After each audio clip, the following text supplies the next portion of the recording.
With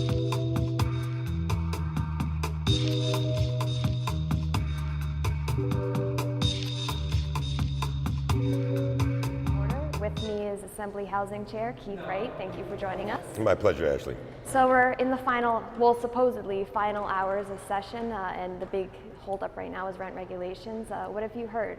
Well, you know, in all my time up here in Albany, I've learned that nothing is done until it's done.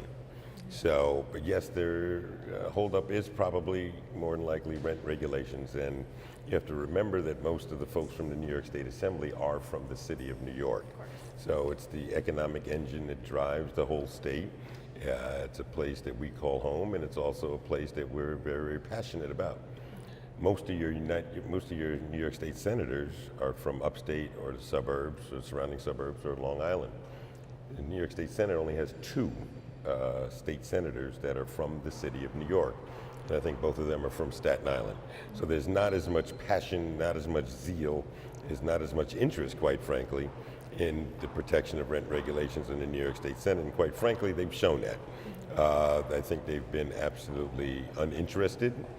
I think they've actually been very insulting in terms of the way that they've handled this situation. I think that we in the Assembly have acted in a good faith effort to try and come to the negotiating table. You know, we've put forth a bill, and they put forth a bill that was just the polar opposite of our bill. They wanted an 8-year extender with even more stringent contingencies among tenants, and which even protected landlords that much more. So what does the Assembly want? Well, the Assembly wants, and in our bill, we want to get rid of vacancy decontrol, which the mayor of the city of New York wants, which the governor of the state of New York wants. We want to get rid of preferential rent, which the mayor of the city of New York wants, which also what the governor of the state of New York wants. We also want to make sure that we can get rid of what's called MCIs, major capital improvements, which is what the mayor of the city of New York wants, which is also what the governor of the state of New York wants. So, and we also want some stronger protections against landlord harassment of tenants, which happens each and every day. I can't tell you how much it happens. So these are all things. Well, is everything negotiable? Sure, absolutely. But they have not even negotiated in good faith, as far as I'm concerned. So here we are, and I even put forth a bill, passed a bill in the Assembly, because rent regulations expired on Monday. And here we are Wednesday. I put forth a bill so that we wouldn't have any expiration of rent regulations from Monday to Wednesday. They couldn't even do that, nor were they interested in doing that.